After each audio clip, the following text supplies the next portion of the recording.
Japan, handang tumulong sa Pilipinas sa pagpapalakas laban sa matinding tensyon sa West Philippine Sea sa China. Bakit tayo nais tulungan ng bansang dating umalipusta at nagpahirap sa mga Pilipino noong digmaan? Paano nito mapapalakas ang militar ng Pilipinas sa gitna ng umiinit na tensyon sa West PHC? Yan ang ating aalamin.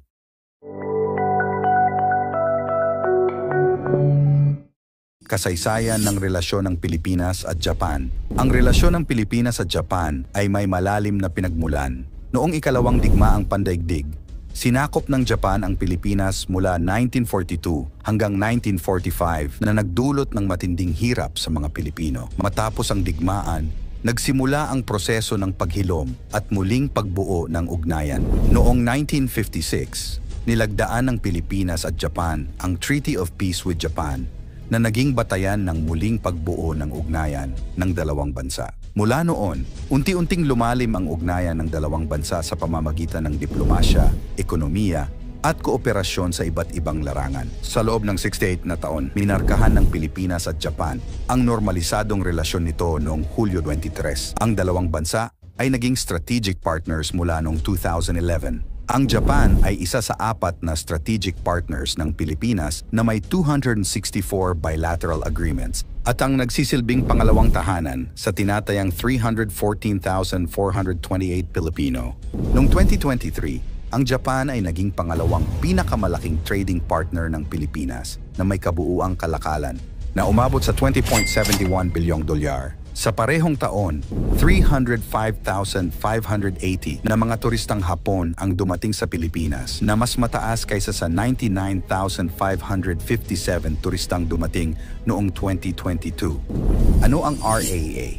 Ang Reciprocal Access Agreement, RAA, ay isang kasunduan na nagpapahintulot sa militar ng Pilipinas at Japan na magtulungan sa pamamagitan ng pagsasanay at operasyon sa teritoryo ng bawat isa. Sa ilalim ng kasunduang ito, maaaring magpadala ng tropa at kagamitan ang dalawang bansa para sa mga joint drills, combat training, at disaster response. Ayon sa Malacanang, nasaksihan ni Pangulong Marcos ang paglagda ng Philippines-Japan R8A pagkatapos ng courtesy call ni na Japanese Foreign Minister Kamikawa Yoko at Defense Minister Kihara Minoru sa palasyo. Ang RAA sa Japan ay isang pangakong ginawa sa inaugural PH-Japan Foreign and Defense Ministerial Meeting o 2+2 noong Abril 2022. Ang 2+2 ay ang pinakamataas na consultative mechanism para palalimin ang koordinasyon sa seguridad at depensa ng dalawang bansa. Ang RAA ay halos katulad ng VFA o Visiting Forces Agreement, isang kasunduan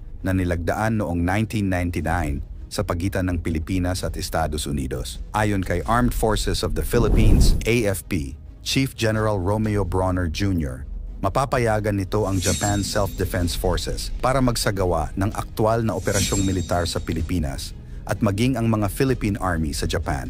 Kung walang kasunduan, ang bilateral military engagements ng Japan at Pilipinas ay karaniwang limitado sa expert exchanges at humanitarian assistance and disaster relief, HHADR, operations. Kapag ang RAA ay naipatupad na, ibig sabihin, matapos itong maaprubahan ng Senado ng Pilipinas at maratipikahan ng Japan's Diet, hindi na kailangan pang mag-secure ng mga karagdagang clearance. Noong Enero 2023, sinabi ni Kishida na gagawing madali ng RAA para sa parehong bansa na pumasok, lumipat, at magkaroon ng departure ng mga kagamitan at tauhan na kailangan para sa training at joint operations. Nauna nang nilagdaan ng Japan ang ganitong kasunduan sa Australia at United Kingdom. Ngunit para sa Pilipinas, ito ang unang RAA nito sa anumang bansa. Higit pa sa mga banta ng China, ang mas malalim na ugnayang pangdepensa sa pagitan ng dalawang bansa ay nagpapakita rin ng lumalaking papel ng Japan sa rehiyon, pati na rin ang lumalaking impluensya ng Pilipinas. Implikasyon sa rehiyon. Ang pagpapalakas ng ugnayang militar ng dalawang bansa ay nagpapadala ng malinaw na mensahe sa China at sa iba pang mga bansa.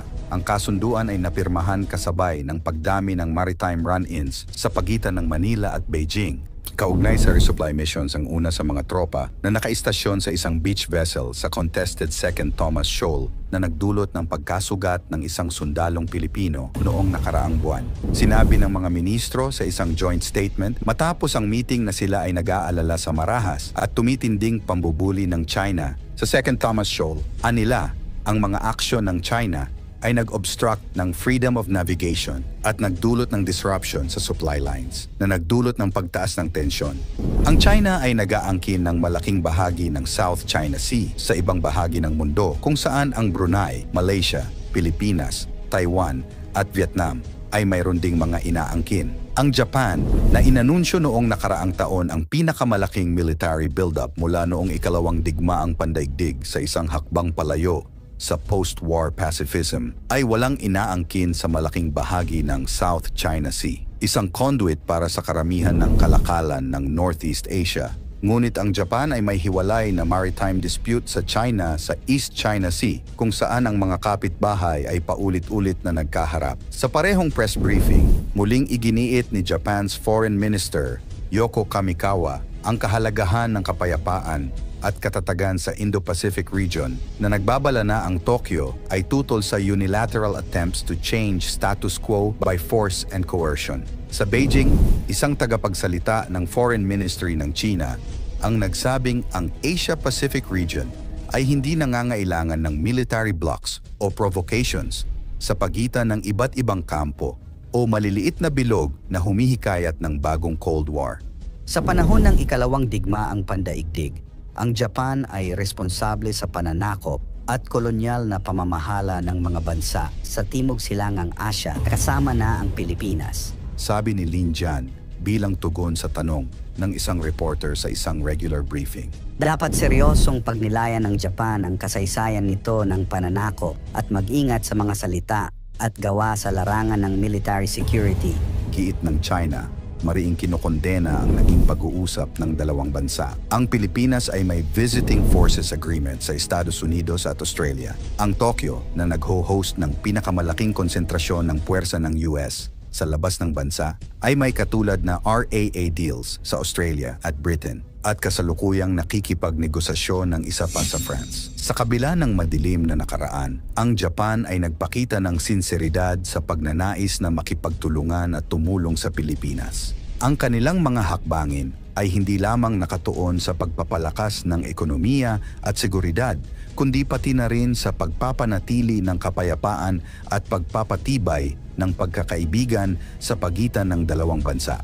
Bilang tugon, dapat samantalahin ng Pilipinas ang pagkakataong ito upang palakasin ang seguridad at ekonomiya ng bansa. Higit dito, ang Pilipinas ay dapat mag-focus sa pagpapalakas ng kanyang kapasidad sa depensa, ekonomiya at disaster response habang pinapanatili ang matibay na ugnayan sa Japan upang masiguro ang kapayapaan at katatagan sa rehiyon. Paki-like ang ating video, i-share mo na rin sa iba. Salamat at God bless!